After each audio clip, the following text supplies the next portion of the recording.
Un grand bonjour à vous tous, mes frères bien-aimés. Aujourd'hui dans l'Évangile, nous nageons en plein délire. Un délire que l'on doit aux pharisiens qui se mettent à dire n'importe quoi parce qu'ils ne savent plus quoi dire, quoi penser face à ce Jésus de Nazareth qui multiplie les miracles et les exorcismes en envoûtant le peuple. Alors, comme il faut arrêter à tout prix l'engouement qu'il suscite, ils vont jusqu'à l'attaquer verbalement en l'accusant, tenez-vous bien, d'expulser les démons avec une puissance qui viendrait du démon lui-même. Vous dites n'importe quoi, dit le Christ, ce n'est pas possible, le démon ne peut pas travailler contre lui-même. Et là nous voyons que quand on ne sait plus quoi dire, ou quand l'adversaire nous déstabilise, on commence tout simplement à déraisonner.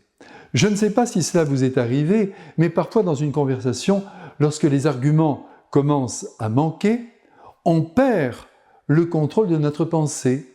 Et c'est bien ce qui arrive aujourd'hui à ces chers pharisiens, complètement anéantis par l'action du Christ et par l'accueil surtout que lui réservent les populations.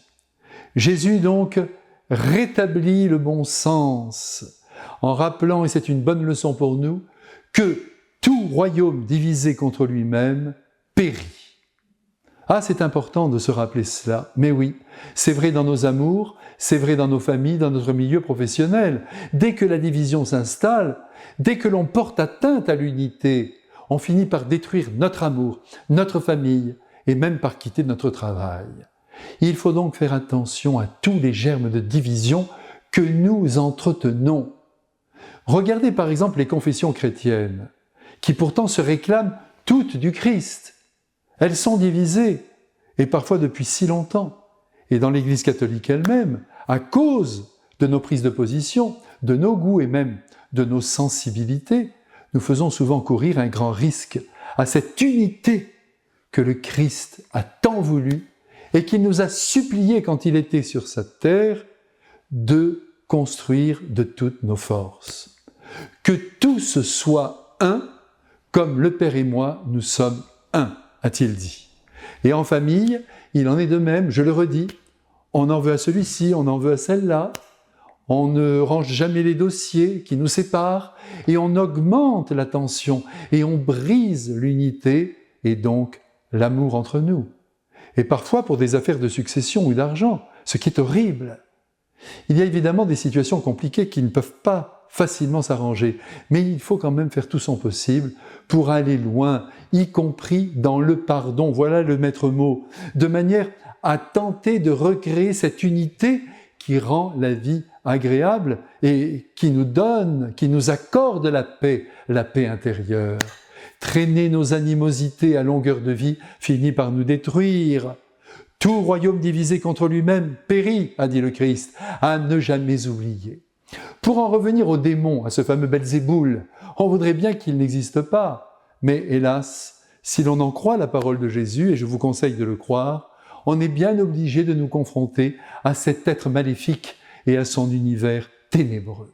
Il est le prince de la division, un adversaire absolu de l'unité, si bien qu'à chaque fois que nous nous divisons, nous entrons dans son jeu stupide. Aujourd'hui, chose étrange, Jésus met en scène ces démons qui ont été chassés d'une âme et qui se mettent à errer un peu partout sans savoir où se poser. Et ils décident alors de retourner d'où ils venaient, dans l'âme où ils avaient pris demeure. Et là, ils trouvent tout bien arrangé, tout bien balayé. Et ils attaquent de nouveau avec une violence accrue.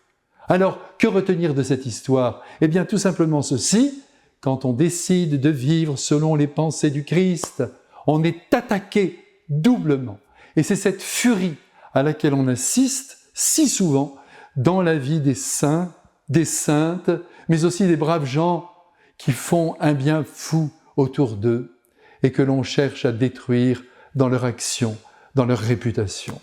Et là, on ne se rend pas compte que l'on est en train de diviser l'Église et de détruire sa fécondité. Toucher la réputation, c'est détruire la fécondité de l'Église. Donc faisons attention, arrêtons de critiquer, car on est fort pour la critique qui va du pape au dernier des prêtres et des baptisés. Ne faisons pas le jeu du démon. Je vous bénis maintenant de grand cœur. Essayons de vivre dans cette belle lumière. Restons unis. Amen.